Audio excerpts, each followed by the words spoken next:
Friends, how are you? My name is Ghulam Mohammad. आज हम लोग फ़ोटोशॉप की एक नेक्स्ट क्लास में बात करने वाले हैं।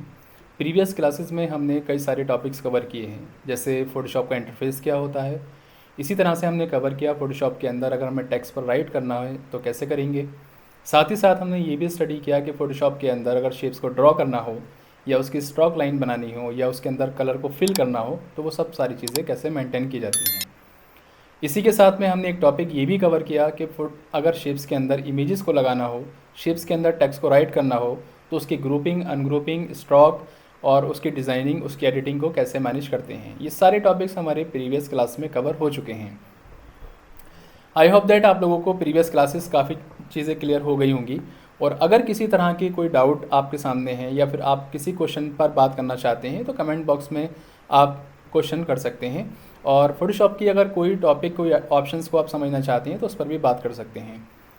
बाकी हमारा स्क्रीन पर व्हाट्सअप नंबर लिखा होता है, आप उस पर जाकर डायरेक्टली कांटेक्ट भी कर सकते हैं बाय कॉल और बाय मैसेज। आज हम लोग जो बात करने वाले हैं तो आज हम बात करेंगे फ़ोटोशॉप के अंदर इमेजेस, हमारे शेप्स और टेक्स्ट के साथ में एक कंप्लीट फ़ोटो एल्बम कवर बनाएंगे। जैसे आपने देखा होगा कि आप कहीं मैरिज पार्टी में जाते हो तो वहाँ पर एक फ़ोटोग्राफ़र आपको मिलता है, वीडियोग्राफ़र मिलता है।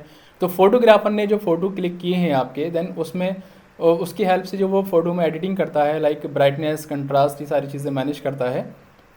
और साथ ही साथ में आपने नोटिस किया होगा कि आफ्टर सम टाइम आपके पास में एक complete photo album cover page बन के आता है और उसके साथ में आपकी फ़ोटो एल्बम एक फैमिली की बन जाती है।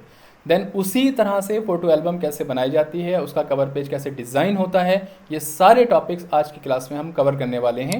एक इंटरेस्टिंग क्लास है और बहुत सारी चीज़ें आपको सीखने के लिए मिलेंगी। ये सारी क्लासेस जो आज हम कवर करेंगे तो उसके अंदर हमारा शेप्स रहेगा, हमारी इमेजेस रहेंगी, हमारा टेक्स्ट रहेगा और कुछ हम फ़िल्टर का भी यूज़ करेंगे। तो चलिए स्क्रीन पर चलते हैं और देखते हैं किस तरह की चीज़ें आज हम क्लास में यूज़ करने वाले हैं और किस तरह से एक कंप्लीट पेज का सेटअप हम क्रिएट करेंगे। जैसे हम अपने कंप्यूटर की स्क्रीन पर आते हैं गाइस, तो आपके सामने यहाँ प्रेजेंट है, आप देख पा रहे होंगे ये हमारे सामने प्रेजेंट है हमारा वर्क एरिया। वर्क एरिया को कितना रखना है, कैसे रखना है, उसको एक बार फिर से देख लेते हैं। जैसे मैंने यहाँ से कंप्लीट अपने वर्क एरिया को क्लोज़ किया और Ctrl+N प्रेस करते हैं हम, तो आपको विड्थ रखनी है 7 और हाइट रखनी है, विड्थ रखनी है 15 और हाइट रखनी है 7 और ये रहना है आपका कंप्लीट इंच में। नाउ इंच में जाने के बाद में आपको रिजोल्यूशन को 200 पे रखना है, कंटेंट्स को ट्रांसपेरेंट पे रखना है। ये सेटिंग्स आप बनाएंगे अपने वर्क एरिया की, जहाँ पर आपको कंप्लीट फ़ोटो एल्बम डिज़ाइन करना है। उसके बाद ओके करते हैं। ओके करने के बाद हमारे पास ये वर्क एरिया हमारे सामने प्रेजेंट हो जाता है। ये कंप्लीट आपके सामने वर्क एरिया है। मैंने वर्क एरिया को थोड़ा सा एक्स्ट्रा बनाया ताकि उसका रफ एरिया और उसका वर्क एरिया आपको आसानी से विजिबल हो जाए, लाइक दिस। इसको मैंने कंप्लीट फुल स्क्रीन पर ऐसे मैनेज कर लिया। फर्स्ट ऑफ ऑल आपको अगर याद होगा तो हम अपने वर्क एरिया में ट्रांसपेरेंट जो वर्क एरिया होता है उसको बैकग्राउंड कलर से भी फिल करा सकते हैं या ग्रेडियंट भी लगा सकते हैं या हम पैटर्न भी लगा सकते हैं। यहाँ पर हम लोग जो लगाने वाले हैं तो कंप्लीट इमेज ही हम एज अ बैकग्राउंड यूज़ करेंगे। तो हमारे पास में कंप्लीट बैकग्राउंड अगर हम देखते हैं तो ये वाली हमारे पास एक इमेज है और इस इमेज को उठाकर हम अपने वर्क एरिया में लेकर जाएंगे। तो Ctrl+A करना होता है। Ctrl+A करने के बाद आपके पास में ऑटोमेटिकली ये वर्क एरिया इमेज आ जाएगी और इस इमेज को मूव टूल की हेल्प से हम अपने वर्क एरिया में ले जाकर ड्रॉप करते हैं। नाउ जैसे आपने ड्रॉप किया उसके बाद इस इमेज को कम्प्लीटली आप इस तरह से पूरे वर्क एरिया पर सेट कर दीजिए, like this, and now enter press कर दीजिए। हम जो बैकग्राउंड बनाएंगे तो बैकग्राउंड में इस बार ना कोई ग्रेडियंट फिल कर रहे हैं हम लोग, ना ही किसी तरह का सॉलिड कलर, ना ही किसी तरह का पैटर्न।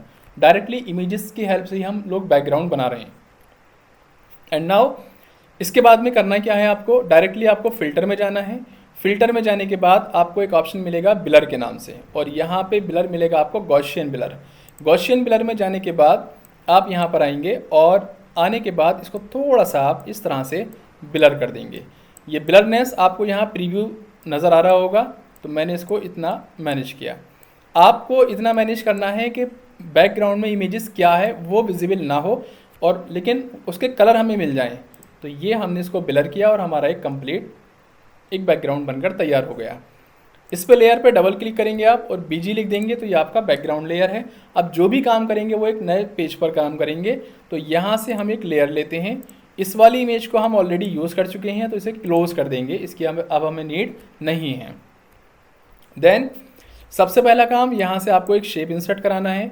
शेप इंसर्ट कराने के लिए हम लोग एलिप्स टूल उठाएंगे और एलिप्स टूल उठाकर शिफ्ट के साथ में हमने यहाँ से ये एलिप्स टूल की हेल्प से एक शेप को ड्रॉ किया।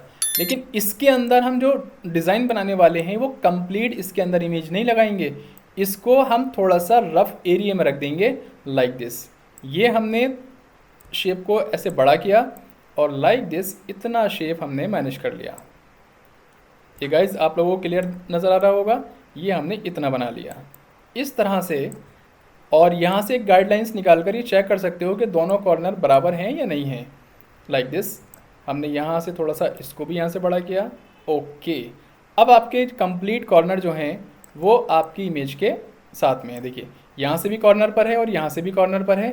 उसके बाद एंटर करते हैं और इस गाइडलाइंस को वापस हम रिटर्न कर देते हैं जहाँ से हमने उठाया था, रूलर से हम उठा लेते हैं। अब सिंपल हमारे पास जो शेप है वो हमें सर्किल को टारगेट नहीं करना है। आप बैकग्राउंड पे क्लिक करेंगे तो इस वाले शेप को आपको टारगेट करना है। जितना एरिया आपका रफ एरिया में चला गया वो काउंट नहीं होगा, उसको कंसिडर नहीं किया जाएगा। कंसिडर अगर कोई चीज़ की जाएगी तो वो सिर्फ आपका शेप, यहाँ पर जो आपके सामने मेंशन है। हमारे पास ये शेप आ गया, इस शेप का सिलेक्शन बनाते हैं, इसके अंदर कोई इमेज लगाते हैं। तो इमेज लगाने के लिए हमने यहाँ से फॉर एग्जांपल अलग अलग टाइप्स की इमेजेस को उठा लेते हैं एंड नाउ ये वाली इमेज इसके अंदर लगा सकते हैं, या फिर हमने यहाँ से देखा तो इस इमेज को भी लगाया जा सकता है, या फिर हमने ये वाली इमेज लगाते हैं क्योंकि इसका जो फेस है वो हमारे वर्क एरिया की साइड में है। Ctrl+A करते हैं। शेप के अंदर इमेजेस को कैसे लगाना है ये सारी प्रोसेस हमने प्रीवियस क्लास में आपको एक्सप्लेन की थी, तो आई थिंक आप लोगों को इसमें प्रॉब्लम नहीं आनी चाहिए। तो इसके बाद में हमने अपने वर्क एरिया में इसको ले आना है और वर्क एरिया में लाकर जैसे यहाँ शेप के अकॉर्डिंग हम इसको पहले मैनेज करेंगे। और गाइज ऑल्ट के साथ में शेप यहाँ इमेज के ऊपर कर्सर को रखेंगे और शेप और इमेज के बीच में और यहाँ से ऑल्ट के साथ में क्लिक कर देंगे। गाइज देखिए कितना आसानी के साथ में आपकी जो इमेज थी वो शेप के अंडर में आ गई। ये जो आपका एरो बना है टर्निंग एरो, ये आपको बता देता है कि आपकी जो इमेज है वो अब शेप के अंदर है। फर्स्ट ऑफ ऑल यहाँ पे इस पर क्लिक कीजिए, लिंक बन गया। शेप पर क्लिक कीजिए, राइट क्लिक करना है, ब्लेंडिंग ऑप्शन यानी स्ट्रोक बनाना है और यहाँ जाकर हम सिंपली एक वाइट कलर का एक स्ट्रोक बना देंगे और उसकी आउटलाइन को थोड़ा सा कुछ इस तरह से मेंटेन कर देंगे। हमने याद रखा कि हमारी जो आउटलाइन है जो हमने मेंशन की है वो 24 है, या जितना भी रखना चाहते हो। फॉर एग्जांपल मैंने 20 रखा इसको और इसको ओके कर दिया। सो गाइज एक इमेज हमने शेप के अंदर यहाँ पर आसानी से एडजस्ट कर दी, अब कोई प्रॉब्लम नहीं है। एंड नाउ हमें अब एक शेप और बनाना है। ये जब फाइनल हो जाए तो इसका सिलेक्शन बनाइए और इस वाले शेप के साथ में लिंक कीजिए, Ctrl+E प्रेस कर दीजिए, ये बन गई आपकी एक complete layer. And now again हमें वर्क करना है तो हम एक शेप और इंसर्ट कराएंगे। तो शेप को इंसर्ट कराने के लिए हमें फिर से एलिप्स चाहिए और शिफ्ट के साथ में मैंने एलिप्स को ड्रॉ किया तो ये हमारा कंप्लीट सर्किल बन जाता है। एंड नाउ थोड़ा सा और बड़ा कर लिया लाइक दिस और इस वाले शेप को इसके पीछे लगाएंगे। लेकिन अभी आप देख पा रहे होंगे ये तो ऊपर आ रहा है। तो ऊपर जब आ रहा है तो अब हमें करना क्या है, तो लेयर प्लेट में आप जाइए और जो लेयर आपकी सेकंड वाली है उस लेयर पे क्लिक कीजिए। उसके बाद लेयर मेन्यू में जाएंगे, अरेंज में जाकर उसको ब्रिंग टू फ्रंट करा दीजिए, ये वाला ऑप्शन ब्रिंग टू फ्रंट। जैसे ही ब्रिंग टू फ्रंट किया आपने तो आपका जो सेकंड लेयर था वो इस वाली इमेज के पीछे पहुंच गया। यहाँ जाने के बाद इतना रखिए, Ctrl+T प्रेस करेंगे, इसे कहते हैं फ्री फ्रॉम। तो हम इस पर राइट क्लिक करते हैं और हमें एक ऑप्शन मिल जाता है स्क्यू करने का। Ctrl+T प्रेस करेंगे तो आपको स्क्यू का ऑप्शन मिलेगा।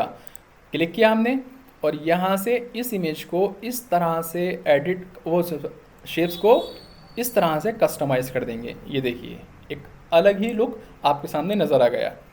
तो ये जो शेप है वो आपका वो कस्टमाइज़ हो गया, यानी शेप को भी कस्टमाइज़ किया जा सकता है।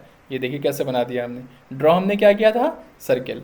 तो अब इसको एज इट इज़ वापस यहाँ लगा देंगे इसी तरह से और उसके बाद इसके लिए एक इमेज को इंसर्ट कराएंगे। फॉर एग्जांपल जैसे मान लीजिए ये वाली इमेज है तो Ctrl+A प्रेस करेंगे, मूव टूल की हेल्प से अपने वर्क एरिया में लेकर आएंगे और यहाँ पर इस इमेज को इस वाले शेप के अकॉर्डिंग थोड़ा सा बड़ा कर देंगे। एंटर, और ऑल्ट के साथ में इस इमेज को शेप के अंदर फिक्स करा देंगे like this. After that link बनाएंगे and now right click, blending option again, और ब्लेंडिंग ऑप्शन में जाने के बाद इसका हम क्रिएट कर देते हैं स्ट्रोक। स्ट्रोक रहेगा हमारा वाइट कलर में, और साइज़ हमने पहले वाले शेप का 20 रखा है, तो इस बार भी हमें इसका साइज़ 20 ही मेंशन करना है।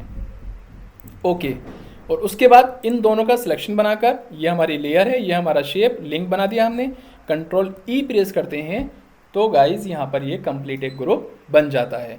तो आई थिंक दो चीज़ें आपको अच्छे से समझ में आ गई होंगी किस तरह से हमने शेप को मैनेज किया। उसके बाद में आगे आते हैं, थोड़ा सा इसमें हम ये भी देखेंगे कि इमेजेस को मर्ज कैसे करते हैं। यहाँ से हमने इमेजेस को लेना है, ये भी नहीं चाहिए हमें, और ये वाली इमेज इसको भी नहीं लेना है। एंड नाउ इस वाली इमेज को उठाएंगे, इस वाली इमेज को उठाकर कंट्रोल ए प्रेस करना है एंड नाउ मूव टूल लेकर अपने वर्क एरिया में उसको इंसर्ट करा देंगे। नाउ वर्क एरिया में कंप्लीट एज इट इज़ रखिए।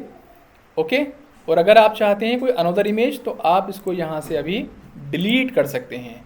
एंड नाउ अनदर इमेज देखा हमने, ये भी नहीं चाहिए, इस वाली इमेज को लेते हैं, लगभग ये कलर सेम है, तो कंट्रोल ए, मूव टूल, और यहाँ ले आएंगे। उसके बाद अपने वर्क एरिया के हिसाब से इमेज को रखिए। ओके, और इतना करने के बाद में हमने यहाँ से थोड़ा सा इसको बाहर की तरफ रखा लाइक दिस एंड नाउ थोड़ा यहाँ मेंशन कर दिया। तो अगर आप देख पा रहे होंगे तो बिल्कुल क्लियर पता चल रहा है कि ये इमेज अलग है आपकी और ये बैकग्राउंड आपका अलग है ना। तो हमें अब एग्जैक्टली करना क्या है कि इस वाली इमेज को इसके साथ मर्ज कराना है। तो सबसे पहले लेयर में जाके देख लीजिए कि ये इमेज कौन सी है। तो ये है इमेज हमारी लेयर नंबर 3, इसको मर्ज कराएंगे। मर्ज कराने के लिए एक सिंपल मेथड क्या होता है, आप इस पर मास्क लगाते हैं। मास्क ये हमारे लेयर पर एक्स्ट्रा कंट्रोलिंग देने के लिए, एक्स्ट्रा ब्लेंडिंग मोड देने के लिए, या फिर एक्स्ट्रा फीचर्स अपलोड करने के पर्पज़ से मास्क लगाया जाता है। तो यहाँ हमने मास्क पे क्लिक करना है। तो मास्क की पहचान ये है कि वो लेयर के साथ मिलकर आता है।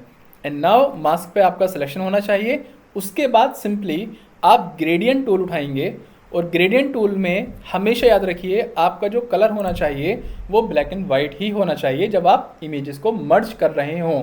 अगर इमेजेस को मर्ज करते हुए ब्लैक एंड वाइट कलर नहीं हुआ तो प्रॉब्लम हो सकती है।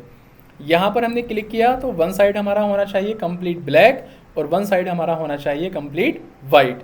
इसको हमने ओके किया, और ओके करने के बाद में अगर मान लीजिए हमारे पास कलर नहीं होता है, ब्लैक एंड वाइट नहीं मिलता है, तब हम ग्रेडियंट कलर को कैसे मैनेज करेंगे। सपोज कीजिए आपके पास में ये वाला कलर है और आपको ग्रेडियंट बनाना है अपनी मर्जी का, ये कहलाते हैं स्टॉप्स। तो इस पर क्लिक कीजिए और यहाँ से ब्लैक कलर, और इस पर क्लिक कीजिए तो यहाँ से आप कंप्लीटली वाइट कलर बना सकते हैं। सिंपल, इतना सिंपल है, उसमें कोई दिक्कत की बात नहीं है। हमने क्लिक किया देन ओके, और उसके बाद लीनियर इफेक्ट लेकर, ग्रेडियंट का लीनियर इफेक्ट आपको लेना पड़ेगा, और आप इमेजेस पर रखकर, जहाँ से इमेज आपकी शुरू हो रही है, स्टार्ट है, वहाँ से रखकर, और आप इस तरह से इसको ड्रॉ करेंगे और लाइक दिस आपके सामने ये इमेज बनकर आ जाएगी। देखिए कितना कूल इफेक्ट हमें मिला है कि ये इमेज हमारे बैकग्राउंड के साथ में मर्ज हो गई। एंड नाउ इट्स सिंपल, बस इतना ही छोटा काम था इसमें। उसके बाद में अगर बीच में कोई इमेजेस लगानी है किसी शेप में, तो अगेन आप क्या कर सकते हैं, एक शेप ले सकते हैं। नाउ यहाँ से हमने एक शेप और लिया कस्टम शेप में जाकर, और कस्टम शेप में हमने ये वाला शेप उठाया, और उसके बाद में यहाँ से लाइक दिस ड्रॉ कर दिया, ये लाइक दिस। ओके, और इस वाले शेप को हमने थोड़ा सा यहाँ रखा इस तरह से, और थोड़ा छोटा भी कर लेते हैं लाइक दिस। एंड नाउ इसी के ऑल्ट के साथ में ड्रैग करते हुए, क्योंकि कॉपी बना सकते हैं हमने दूसरी इमेज को हमने यहाँ रखा, या फिर ऐसे भी रख सकते हैं, आप वर्टिकल भी रख सकते हैं। तो इसको वर्टिकल रख लेते हैं, ज़्यादा बेटर लगेगा। दोनों बीच में आ गए इमेज लाइक दिस। अब फर्स्ट वाले में इमेजेस को लगाना है, तो पहले सिलेक्शन बनाओ, उसके बाद इमेजेस कौन सी लगानी है, कंट्रोल ए और मूव टूल से उठाकर ले जाओ। इसके अंदर हमें इसको ऐसे मैनेज करना है, एंटर करते हुए, ये देखिए लेयर, ये शेप, ये आपकी लेयर, ऑल्ट के साथ में क्लिक, इमेजेस इसके अंदर आ गई। अब रिसाइज कर दो और सिर्फ फेस दिखा दो like this and enter.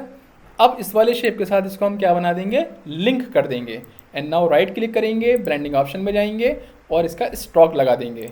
Stroke हमें लगाना है कंप्लीट वाइट कलर में और साइज़ रखना है उसका लाइक 20।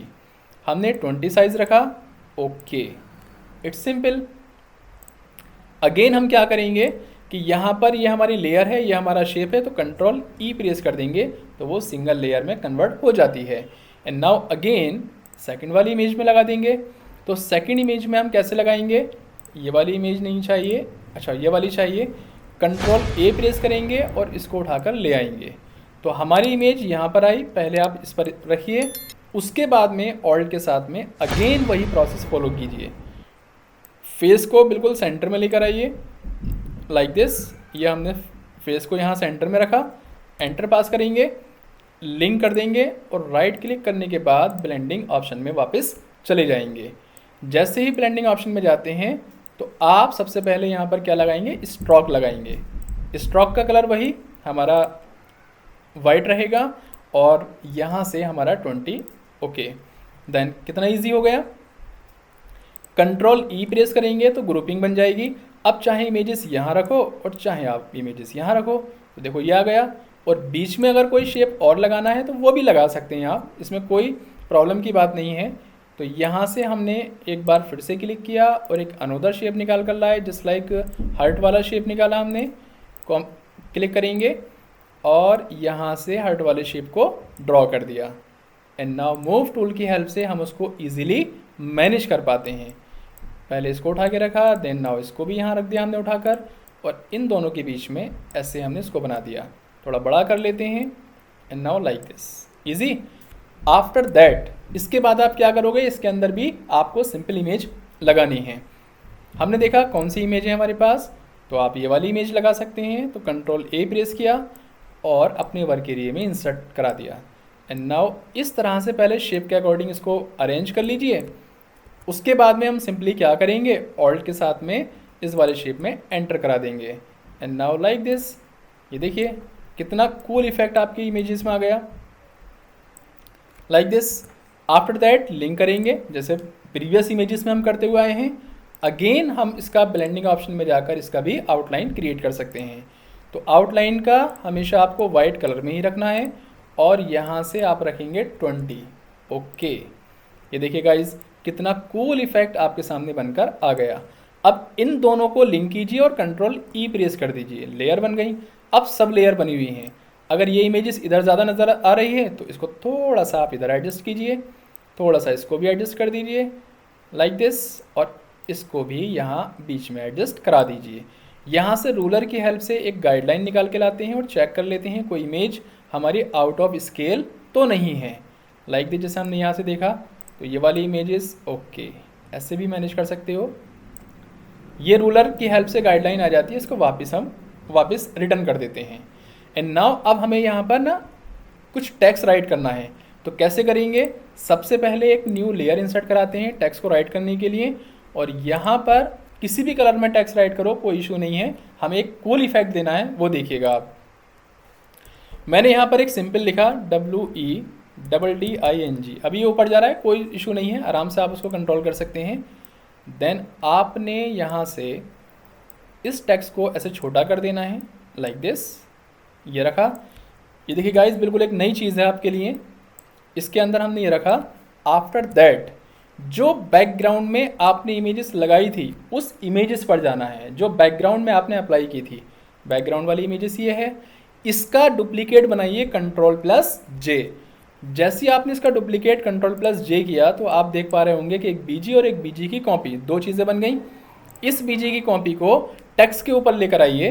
तो टेक्स्ट के ऊपर लाने के लिए हमारे पास एक ऑप्शन होता है लेयर, और लेयर में हम लोग जाते हैं अरेंज, और अरेंज में कहाँ जाएंगे, ब्रिंग टू फ्रंट, और ये सबसे ऊपर आ गई, यानी टेक्स्ट के पास लाना है। लेयर प्लेट देख लीजिए आप, टेक्स्ट के पास लाना है। और टेक्स्ट के पास जब लेकर आए तो जैसे आप इमेज को शेप के अंदर फिक्स करते हो, सेम वही प्रोसेस आपको यहाँ भी फॉलो करना है। और यहाँ ऑल्ट के साथ में इस तरह से क्लिक कर देना है, और ये क्या है कि आपके पास में जो इमेज है वो डायरेक्टली आपके शेप में आ गई। आफ्टर दैट हम क्या करेंगे, इस पर क्लिक करते हैं एंड नाउ राइट क्लिक, और राइट क्लिक करने के बाद यहाँ पर ब्लेंडिंग ऑप्शन में वापस चले जाते हैं। बहुत इजी ऑप्शन यहाँ पर लगाएंगे। आपको लग रहा होगा टेक्स्ट हमारा हाइड हो गया, तो हमें यहाँ पर ड्रॉप शेडो लगाना है, राइट। ड्रॉप शेडो आपने जैसे लगाया थोड़ा सा विजिबल हुआ। ड्रॉप शेडो लगाकर थोड़ी सी ऑपेसिटी को और हार्ड कर लीजिए, थोड़ा डिस्टेंस बना दीजिए, थोड़ा स्प्रेड कर लीजिए और थोड़ा सा साइज मेंशन कर दीजिए लाइक दिस। और साथ ही साथ में इसको हाईलाइट करने के लिए आप वाइट कलर का एक स्ट्रोक भी लगा सकते हैं लाइक दिस। ये हमने इसको ओके किया और इसके थोड़े से साइज़ को मेंटेन कर दिया लाइक दिस। यहाँ से देखिए कलर कितना अमेजिंग बन गया आपका। और यहाँ से अगर आप इस पर क्लिक करेंगे, लाइक स्ट्रोक नहीं लगाना, तो आप एक काम कर सकते हैं। ये मैंने ड्रॉप शेडो लगाई, इसको कहीं ऐसा हमने रखा और इसको लिंक कर दीजिए, ठीक है। या फिर आप इसको अनलिंक करने के बाद में इसके अंदर जो इमेज है उसको थोड़ा सा और हाईलाइट कराइए। लो, हमने इमेजेस को थोड़ा सा और ऊपर कर दिया, अब ये ज़्यादा बेटर लगने लगा, है ना। ये कूल इफेक्ट ज़्यादा बेटर है। राइट क्लिक करेंगे, आफ्टर दैट ब्लेंडिंग ऑप्शन में चले जाइए एंड नाउ ड्रॉप शेडो में जाकर थोड़ा सा डिस्टेंस और बना दीजिए। और डिस्टेंस का जो शेडो आपने बनाई है उसका कलर अगर आप चेंज करना चाहते हैं तो वो भी कर सकते हैं। ये हमने यहाँ से इसको नॉर्मल में रखा लाइक दिस, और थोड़ा डिस्टेंस अब हम कम कर लेते हैं। देखो कितना इंटरेस्टिंग लग रहा है। स्प्रेड भी कम कर लेते हैं और ये size okay like this, then okay. तो आई थिंक आप लोगों को समझ में आया होगा कि किस तरह से हमने कंप्लीट ये बैकग्राउंड कलर के साथ में और इमेज के साथ में हमने इसको डिज़ाइन किया और कितना इंटरेस्टिंग पॉइंट हमारे सामने ही बनकर आ गया। जो भी एक्स्ट्रा इमेजेस हैं हम उसको यहाँ से क्लोज कर देंगे एंड नाउ लाइक दिस। इसके बाद हमारे पास ये एक कंप्लीट टेम्पलेट्स बनकर रेडी हो गया। कितना कूल इफेक्ट लग रहा है। इसी तरह के इफेक्ट आपके वॉल पे उसमें फ़ोटो एल्बम में बनकर आते हैं और वहाँ से आप इन चीज़ों को मैनेज कर सकते हैं। तो फोटोशॉप के अंदर अगर आपको एल्बम क्रिएट करनी हो, फ़ोटो कवर पेज बनाना हो, तो आप लोग कैसे बनाएंगे वो हमने इस क्लास में देखा। किसी भी तरह के कोई डाउट्स आपके सामने आते हैं, कोई प्रॉब्लम सामने आती है, तो आप व्हाट्सएप पर दिए गए नंबर पर बात कर सकते हैं, मैसेज के थ्रू, कॉल के थ्रू। और फोटोशॉप को और अच्छे से समझने के लिए इस चैनल से कनेक्टेड रहिए और इसके सारी क्लासेस को आप देखते रहिए और इसमें नई नई चीज़ें आपको सीखने के लिए मिलती रहेंगी। इंशाल्लाह मिलते हैं नेक्स्ट क्लास में एक न्यू टॉपिक के साथ। जब तक के लिए थैंक यू।